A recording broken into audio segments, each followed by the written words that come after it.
Souvent, vous partez rencontrer des autorités. Vous avez une situation difficile à décanter. Il y a quelque chose que vous voulez obtenir, une grande chose, quelque chose qui va ouvrir de grandes portes. Mais il faut ajouter le jeûne à la prière. Il faut ajouter le jeûne à la prière. Mon frère, pour entrer dans ta destinée, là, la porte doit s'ouvrir. Matthieu chapitre 7, verset 7, il dit quoi? Demandez, l'on vous donnera. Cherchez, vous trouverez. Frappez, l'on vous ouvrira. J'ai dit qu'il y a 3 dimensions de la prière. C'est ça qui est montré comme ça. Donc, si tu vois que tu es en train de demander et puis depuis tu n'obtiens pas, ben change de dimension. Il faut que tu cherches. Ensuite, il faut que tu frappes. Donc, tu dois augmenter la puissance par le jeûne. Donc, il y a une situation qui est là qui est perdue. Depuis, on dit tu as trouvé du travail. Tu as fini, tu ne trouves pas. Depuis, il y a une histoire d'enfantement. Tu n'enfantes pas. Il y a, je sais pas moi, tu dois bâtir ta maison. Il y a un blocage. Ou alors, on doit t'appeler pour, je sais pas, quelque chose. Tu comprends rien. Mais il faut augmenter le niveau de la prière par le jeûne. Par le jeûne, mes frères, mes sœurs. Recevez la paix du Seigneur. Par la grâce de Dieu, nous avons l'habitude de chercher la face du Seigneur dans le jeûne et la prière. Et cette année, Dieu nous a mis à cœur de l'annoncer. D'annoncer nos jeûnes et prières pour que tous ceux qui sont intéressés puissent les faire avec nous. Alors, on avait déjà fait un premier jeûne et prière de 21 jours ensemble. Il y en a qui n'étaient pas informés parce qu'on ne l'a pas annoncé tôt. Et cette fois-ci, on a commencé à l'annoncer un peu plus tôt pour que tout le monde, tous ceux qui sont intéressés, bien sûr, puissent le faire avec nous. Et donc, aujourd'hui, nous allons parler de l'intérêt du jeûne. L'intérêt du jeûne. C'est-à-dire, pourquoi jeûner? Le jeûne dans la Bible.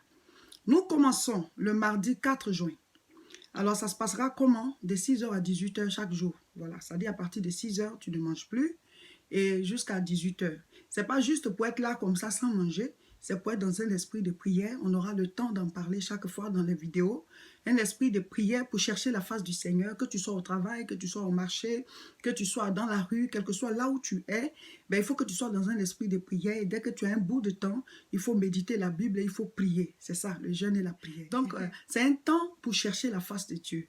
Aujourd'hui, on va expliquer pourquoi on le fait, pourquoi on doit le faire.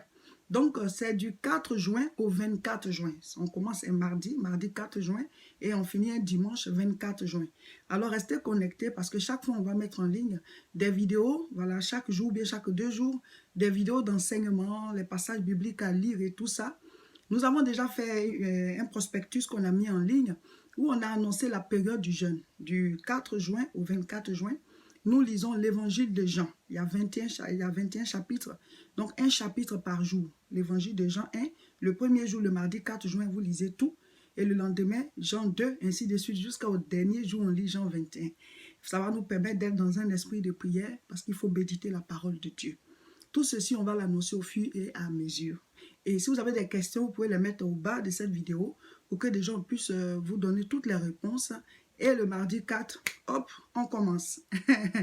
Voilà. Donc, nous allons tout de suite lire un passage biblique, Matthieu chapitre 6, verset 16.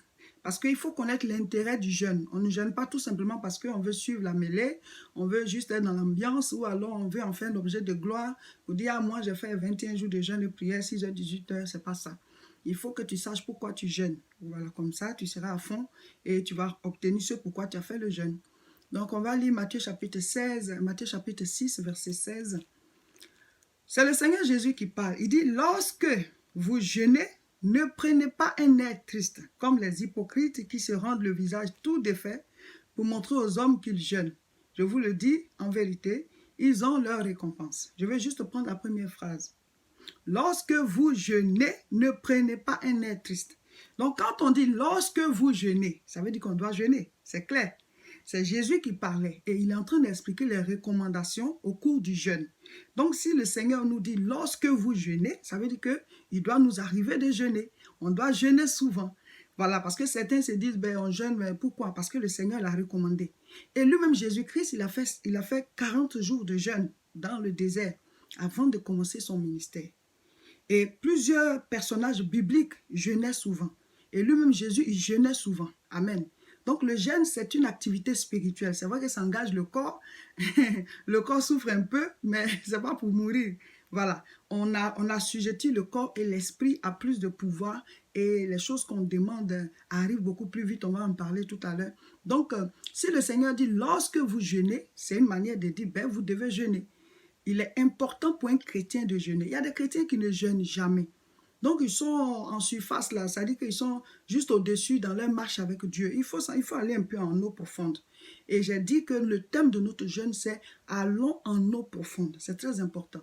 Parce que souvent, on est juste chrétien, on a accepté Jésus, on est au bord, mais on n'avance pas, on ne va pas loin avec le Seigneur. Or, c'est tout un symbole. Quand tu es au bord, ben, tu ne peux pas manger les gros poissons, c'est les alevins, c'est les petits poissons. Là. Ça veut dire que tes fruits que tu obtiens avec Dieu, c'est des petits fruits.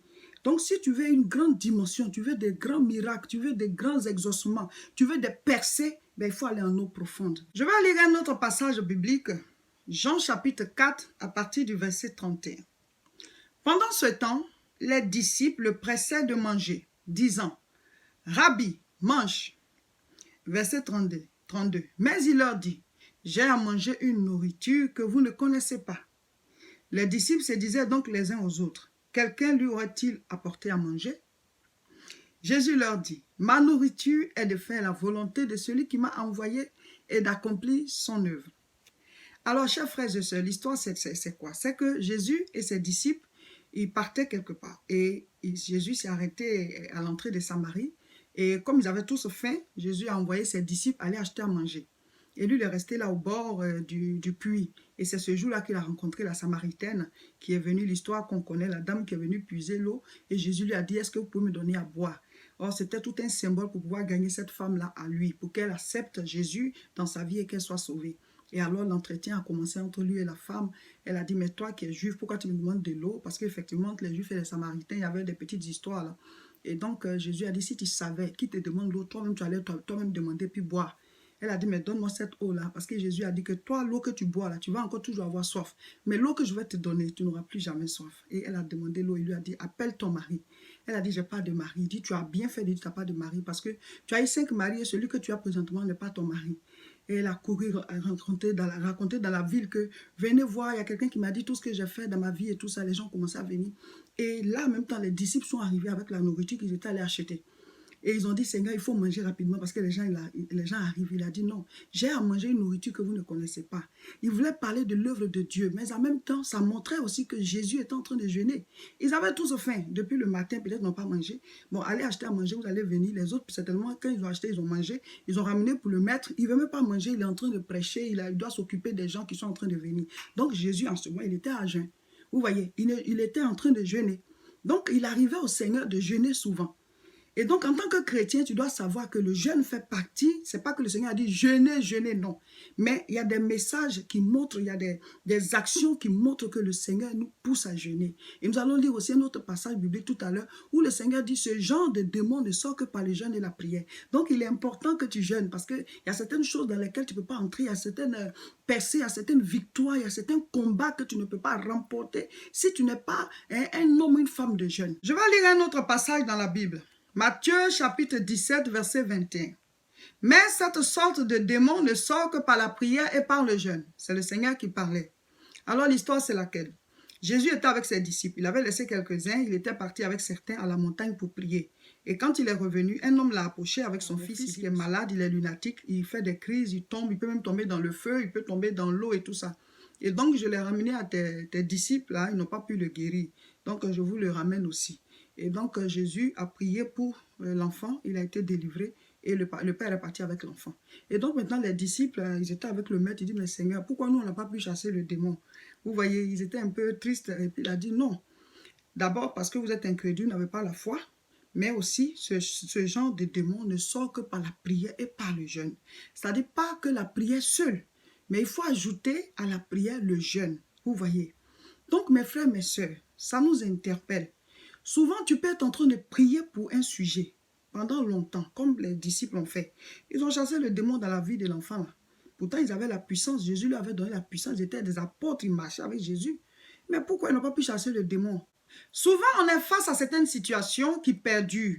Tu pries, tu pries, tu pries, tu vois que la situation ne change pas. Mais peut-être que tu as affaire à des démons qui ne sortent que par le jeûne.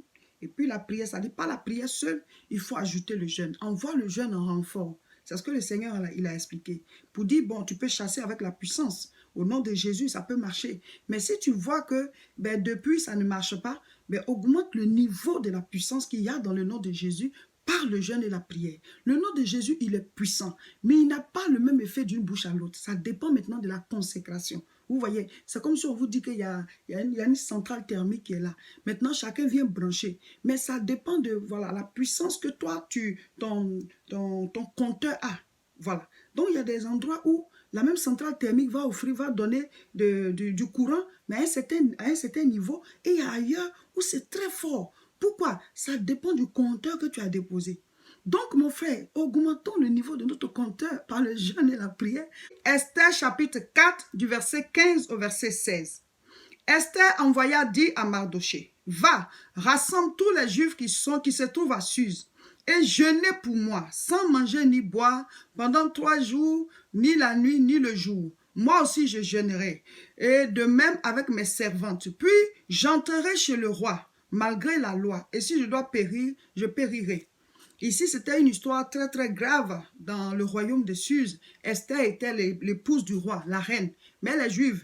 Et on avait décidé de tuer tous les juifs. Et Mardoché, son oncle, lui a envoyé la commission. Donc elle a dit, elle doit aller rencontrer le roi. Mais eux, chez eux, là-bas, il y a un jour où on doit, ça dit qu'il y a un jour, le roi peut venir vers sa femme, mais elle, même si elle décide comme ça d'aller vers lui, tant qu'il ne l'invite pas, il y a une loi où si tu apparais dans la cour du roi, si il ne te donne pas sa faveur en te tendant ce qu'il a dans la main, là, toi, on te tue en même temps, que tu sois reine, que soit qui tu es. Donc, c'était quelque chose de vraiment de terrible que Esther devait aller faire. Sa vie était en danger. Donc, qu'est-ce qu'elle a fait? Elle a dit à tous ceux qui sont, elle a dit à Mardoché de dire à tous les Juifs de prendre un temps de jeûne. Vous voyez, il fallait dégager une puissance spirituelle pour que le cœur du roi soit favorable à ce qu'elle va aller demander à son apparition dans la maison du roi sans avoir été invitée. C'est comme ça. Donc, c'est ce qu'Esther a dit. Elle dit, jeûnez pour me soutenir parce que là, je m'en vais pour plaider pour nous tous. Il faut que vous me souteniez en prière et en jeûne. Marc chapitre 2, à partir du verset 18. Les disciples de Jean et les pharisiens jeûnaient. Ils vinrent dire à Jésus, « Pourquoi les disciples de Jean et ceux des pharisiens jeûnent-ils, tandis que tes disciples ne jeûnent point ?» Verset 19. Jésus leur répondit, « Les amis de l'époux peuvent-ils jeûner pendant que l'époux est avec eux? Aussi longtemps qu'ils sont avec eux, qu'ils ont avec eux l'époux, ils ne peuvent jeûner. Les jours viendront où l'époux leur sera enlevé. Alors, ils jeûneront en ces jours-là. » Alors, mes frères, mes sœurs, il s'agissait des disciples, des apôtres. Eux suivaient Jésus, partout où Jésus allait, ils allaient. Et on dit les autres disciples jeûnaient, les disciples de Jean, les disciples des pharisiens, ils avaient leur temps de jeûne. Vous voyez, c'est une activité spirituelle qui est importante. Il est important de le faire souvent. Et donc, ils sont venus demander à Jésus, mais toi, tes disciples, ils ne jeûnent pas. Parce que Jésus, lui, jeûnait souvent, mais les disciples, il n'a pas dit quelque part qu'il y avait des jours où ils jeûnaient. Donc, quand on invite Jésus quelque part comme ça, ils sont avec lui. Et quand Jésus doit manger, il mange aussi. Voilà, il y avait Zachée qui avait invité Jésus. Voilà, vous vous souvenez, Jésus a dit aujourd'hui, j'entrerai chez toi, Zachée a fait un banquet. Voilà, ils ont mangé aussi. Quand il va à Béthanie, ils mangent partout. Ils mangent. Donc, les gens disent, mais vous jeûnez pas? Et Jésus dit, mais je suis encore là. Je suis encore là, il n'y a pas de raison pour qu'ils jeûnent. Mais quand je vais partir, là, ils vont jeûner. Ils vont jeûner. Donc, chers frères et sœurs, c'est le temps de jeûner. L'époux est parti, Jésus est parti, il nous a envoyé le Saint-Esprit. C'est le temps de jeûner. Il avait dit que quand l'époux allait partir, l'épouse qui est l'Église, nous, on allait jeûner. Donc, c'est le moment. Jeûnons. Un autre point très important avec le jeûne, Ésaïe 58, verset 5. Il dit, « Est-ce là le jeûne auquel je prends plaisir? Un jour où l'homme humilie son âme. » Voilà. Donc, le jeûne nous permet de nous humilier devant Dieu. Pour lui dire, tu es Dieu. Nous nous humilions devant toi, Seigneur, pour tel ou tel sujet et nous voulons que tu l'exauces. C'est une manière de montrer à Dieu qu'il est puissant, il est grand et nous avons besoin de lui. Voilà, le jeûne nous permet de nous humilier. Dieu veut t'élever, Dieu va te lever, alléluia, humilie-toi devant Dieu. Dieu va t'élever, alléluia, humilie-toi devant Dieu, Dieu va t'élever. N'oubliez pas, nous avons la grande croisade de prière le samedi 15 juin. Voilà, nous serons en jeûne de prière. Et donc à 14h30, tous à Aubervilliers pour la prière. Le thème, c'est le baptême du Saint-Esprit. À la fin du jeûne, il y a une retraite spirituelle au niveau de Tourcoing. C'est du 29 au 30 juin. Donc préparez-vous, vous qui êtes en Europe, vous pourrez aussi venir pour célébrer la fin du jeûne dans cette retraite spirituelle. Pour ne rien perdre de tout ce que je mets en ligne, abonnez-vous dès maintenant et partagez massivement la vidéo.